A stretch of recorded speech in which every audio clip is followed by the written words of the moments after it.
అబ్బో ఇక్కడ కేజీ చీరలు కొంటే అర కేజీ చీరలు ఫ్రీ అంట. మంగళ్య షాపింగ్ మాల్ కేజీల్లో సేల్, టన్నుల్లో ఆనందం. ఎయిర్ ఇండియా విమానంలో భారీ కుదుపులకు సంబంధించి బ్రేకింగ్ న్యూస్ చూస్తున్నాం. 15 మందికి తీవ్ర గాయాలయ్యాయి. పుకెట్ నుండి ఢిల్లీ వెళ్తుంది ఎయిర్ ఇండియా విమానం. గాల్లో ఉండగానే కుదుపులు రావడంతో భయాందోళనకు గురయ్యారు ప్రయాణికులు. ఒక్కసారిగా 300 అడుగుల కిందకు పడిపోయింది విమానం. ఢిల్లీ ఎయిర్పోర్టులో సురక్షితంగా ఈ ఫ్లైట్ ల్యాండ్ అయింది. 3 సీట్ల దూరంలో చిన్న పాప ఎగిరిపడ్డట్లుగా తెలుస్తోంది. ఒక్కసారిగా ఎత్తు తగ్గడంతో పైకప్పుకు తగిలారు ప్రయాణికులు.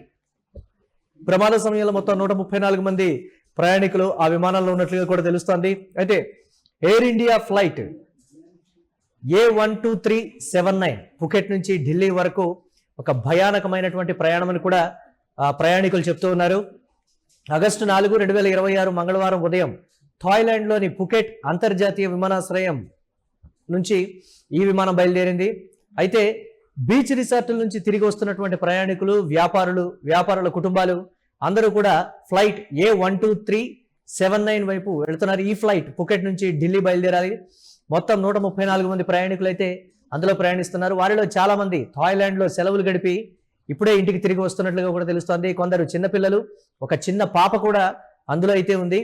ఈ నేపథ్యంలో ఫ్లైట్ టేక్ ఆఫ్ సాధారణంగానే మొదలైంది. కానీ ఉదయం సుమారు 8 గంటల 25 నిమిషాలకు బోయింగ్ విమానం సురక్షితంగా టేకాఫ్ అయితే చేసింది.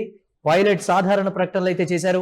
అప్పటి వరకు అంతా బాగానే ఉంది. కానీ తర్వాత ఉన్నట్టుండి విమానంలో అసలు ఏం జరిగింది, సాంకేతిక లోపమా లేకపోతే ఇతర కారణాలు అనేది కూడా తెలియాల్సినటువంటి పరిస్థితి అయితే ఉంది.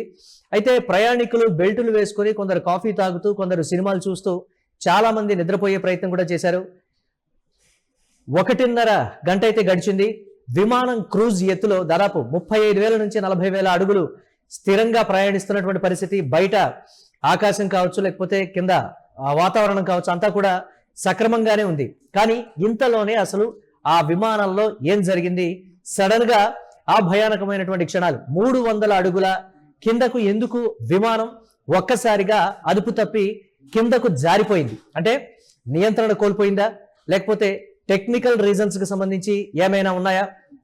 అందులో ఉన్నటువంటి సాంకేతిక లోపాలు కావచ్చు, ఏసీ హఠాత్తుగా ఆగిపోవడం కావచ్చు, వీటన్నింటిని కూడా ప్రయాణికులు ఒక 5-10 నిమిషాలకు ముందు, అంటే 300 అడుగులు సడన్ గా కిందికి దిగిపోవడానికి సంబంధించి ఒక 5-10 నిమిషాల ముందు అక్కడక్కడ చిన్న టెక్నికల్ ఎర్రర్స్ ని మేము గమనించాం. అంటే గతంలో కూడా చూశారు, ఎయిర్ ఇండియా విమానం ఏ స్థాయిలో ప్రమాదానికి గురై అందరూ ఒక్కరు మినహాయించి అందరూ కూడా మరణించినటువంటి పరిస్థితిని మనం చూసాం. ఈ నేపథ్యంలో అలాంటి ఘటన ఏదైనా జరుగుతుందా, ఇది పర్టికులర్ గా వ్యక్తమైనటువంటి పరిస్థితి. అయితే ప్రభుత్వ రంగ సంస్థ అయినటువంటి ఎయిర్ ఇండియా విమానంలో ప్రయాణం ఎంతవరకు సురక్షితం? తరచూ కూడా మనం చూస్తున్నాం, ఎయిర్ ఇండియా ఫ్లైట్ లో ఏసీ సరిగ్గా రాకపోవడం కానీ, లేకపోతే ఉక్కిరి బిక్కిరి అవ్వడం కానీ, ఊపిరి ఆడకపోవడం కానీ, లేకపోతే ఇతర బ్యాడ్ స్మెల్ రావడం కానీ, ఫుడ్ విషయంలో కానీ రకరకాలైనటువంటి ఆరోపణలు, కంప్లైంట్లు కూడా ఎయిర్ ఇండియా మీద వస్తూ ఉంటాయి. కానీ పుకెట్ నుంచి ఢిల్లీ బయలుదేరినటువంటి విమానం అందరూ కూడా సెలవుల్ని కావచ్చు, లేకపోతే ఎంజాయ్ చేసి ఆ థాయిలాండ్ ట్రిప్ ని విజయవంతంగా ముగించుకొని భారత్ కు సురక్షితంగా రావడానికి సంబంధించి భారత ప్రభుత్వ రంగ సంస్థ అయినటువంటి ఎయిర్ ఇండియా విమానాన్ని మేము ఎక్కాం. అంతా బాగానే ఉంటుందని మేము అనుకున్నాం. కానీ టేక్ ఆఫ్ అవ్వటం దగ్గర నుంచి ఎయిర్ హోస్టెస్ సర్వీసెస్ వరకు అంతా సక్రమంగానే జరిగింది. కానీ ఇంతలో ఏమైంది, ఆ పైలట్ల నుంచి ఒక అనౌన్స్మెంట్ కూడా లేదు. అయితే 300 అడుగులు సడన్ గా, అంటే ఇంజన్ ఆఫ్ అయిన తర్వాత సడన్ గా షేక్ అవ్వడం, కంట్రోల్ తప్పిపోయి ఇమ్మీడియట్ గా నేల మీదకు పడిపోతుందేమో అన్నటువంటి ఆ ఒక్క చిన్న కుదుపు, అంటే విమానం ఆ 35,000 నుంచి 40,000 అడుగుల ఎత్తులో ఉన్నప్పుడు ఒక 300 అడుగులు కిందికి జారిపోయేంత వరకు కూడా విమానం ఇంజన్ ఏమైనా ఆఫ్ అయిందా? ఒకవేళ ఇంజన్ ఆఫ్ అయిపోతే మాత్రమే బ్యాలెన్స్ తప్పుతుంది. అలానే ఆ చైర్ లో కూర్చున్నటువంటి, అంటే విమానం టేక్ ఆఫ్ అయి అంత స్థాయిలో ఆన్ ఎయిర్ లో ఉన్నప్పుడు దీనికి సంబంధించి వాళ్ళు సాధారణంగా సీట్ బెల్ట్లు కూడా తీసేసేటువంటి పరిస్థితి ఉంటుంది. అందులో చిన్నపిల్లలు ఉంటారు, అలాగే పసిపిల్లలు కూడా ఉంటారు. ఒక పాప మాత్రం దాదాపుగా విమానం పై భాగానికి, అంటే ఆ పైన ఉండేటువంటి ఆ భాగానికి, లగేజ్ ఉండేటువంటి ఆ పరిసర ప్రాంతాలకి గట్టిగా తగిలి కింద పడింది అనేటువంటి మాట. ఆ పాపని ఇమీడియట్ గా ఫ్లైట్ ల్యాండ్ అవ్వగానే మనం చూస్తున్నాం యూటీవీ స్క్రీన్ మీద ఎక్స్క్లూజివ్ గా ఆ ప్రయాణికుల్ని ఆసుపత్రులకు తరలించి గాయపడ్డటువంటి వారు కావచ్చు, అందులో సీనియర్ సిటిజన్స్ ఉన్నారు, పెద్దవారు ఉన్నారు, అలాగే వయోవృద్ధులు కూడా ఉన్నట్లుగా కూడా ఈ నేపథ్యంలో తెలుస్తోంది. గాయపడ్డటువంటి వారు ఎవరైతే ఉన్నారో ఆ 134 మంది ప్రయాణికుల్లో వారందరినీ కూడా ఆసుపత్రికి తరలించి చికిత్స అయితే అందిస్తున్నటువంటి పరిస్థితి. ఆ 300 అడుగులు దిగిపోవడానికి సంబంధించి మాత్రం ఆ క్షణంలో మా ప్రాణాలు ఇక పోయాయి అని మేము అనుకున్నాం. గతంలో ఏదైతే టేకాఫ్ అయిన తర్వాత ఎయిర్ ఇండియా విమానం ఏ స్థాయిలో ప్రమాదానికి గురైందో ఆ ఘటన మాకు గుర్తుకొచ్చింది. మా కుటుంబ సభ్యులు కూడా మాకు గుర్తొచ్చారు. ఇది అందులో ఉన్నటువంటి ప్రతి ప్రయాణికుడు కూడా చెప్తున్నటువంటి మాట. మా టైం బాగుంది, మాకు ఇంకా ఆయుష్ ఉంది కాబట్టి మేము బ్రతికిపోయామనేటువంటి మాట చెప్తూ ఉన్నారు.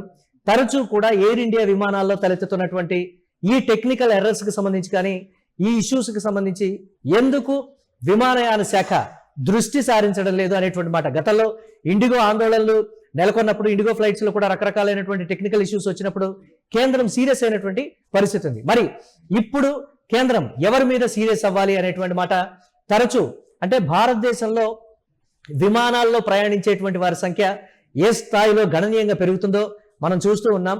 కానీ తరచూ కూడా ఇలాంటి ప్రమాదాలు జరుగుతూ ఉండటం, ఇలాంటి జలక్కులు రావటం ఒకంత ఇబ్బందికరమైనటువంటి పరిస్థితి అనే చెప్తున్నారు.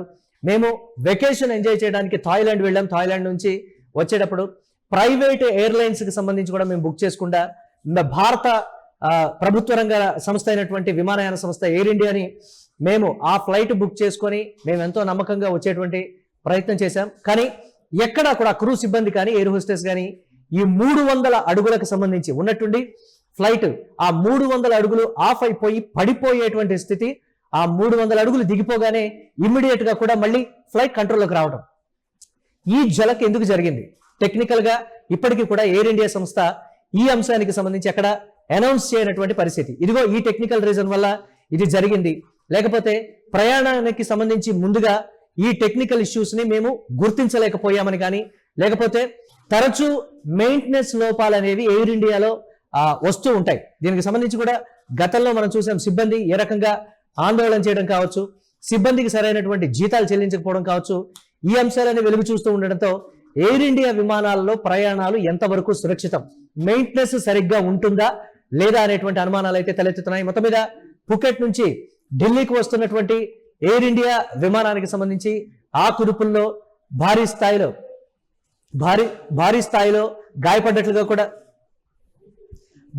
గాయపడ్డట్లు కూడా తెలుస్తోంది. కానీ ఇప్పటికైనా సరే ప్రభుత్వం ఈ అంశాలకు సంబంధించి ప్రభుత్వ రంగ విమానయాన సంస్థ అయినటువంటి ఎయిర్ ఇండియా విమానాల్ని తరచుగా చెక్ చేయటం కానీ, లేకపోతే ప్రైవేటీకరణ అయినా చేయండి, ప్రయాణికుల ప్రాణాలు కాపాడండి. ఇది ఫైనల్ గా ప్రయాణికులు చెప్పినటువంటి మాట. మాకు ఎయిర్ ఇండియా విమానాల మీద భరోసాని మేము కోల్పోతున్నాం, మాకు నమ్మకం ఉండటం లేదు, మేము ప్రయాణించాలా వద్దా మీరే చెప్పండి అనేటువంటి మాట. ఎక్కడ కూడా ఇతర ప్రైవేట్ ఎయిర్లైన్స్ కానీ ఇతర దేశాలకు సంబంధించినటువంటి ఎయిర్లైన్స్ విషయంలో ఎప్పుడూ కూడా మెయింటెనెన్స్ లోపాలు కానీ, ఏసీ రాకపోవడం కానీ, ఈ విధంగా భారీ స్థాయిలో కుదుపులకు గురవడం, గాయాల పాలవడం ఎక్కడా కూడా జరగలేదు. ఇలాంటి అంశాలే భారత ప్రభుత్వ రంగ విమానయాన సంస్థ ఎయిర్ ఇండియా మీద నమ్మకం కోల్పోయేలా చేస్తుంది అనేటువంటి మాట కూడా చెప్తున్నారు. ఇప్పటికైనా సరే ఎయిర్ ఇండియా విమానాల్లో టెక్నికల్ ఇష్యూస్ కావచ్చు, లేకపోతే చాలా ఏళ్ల నుంచి కూడా ఉపయోగిస్తున్నటువంటి విమానాలు అంటే దాన్ని మోడిఫై చేయకపోవడం వల్ల కూడా రకరకాలైనటువంటి ఇబ్బందులు అయితే తలెత్తుతున్నాయనేటువంటి మాట. ఇప్పటికైనా సరే వాటి మీద దృష్టి సారించి ఇలాంటి పరిస్థితులు మళ్ళీ పునరావృతం కాకుండా చూడాలని ప్రయాణికులు అయితే కోరుతున్నారు.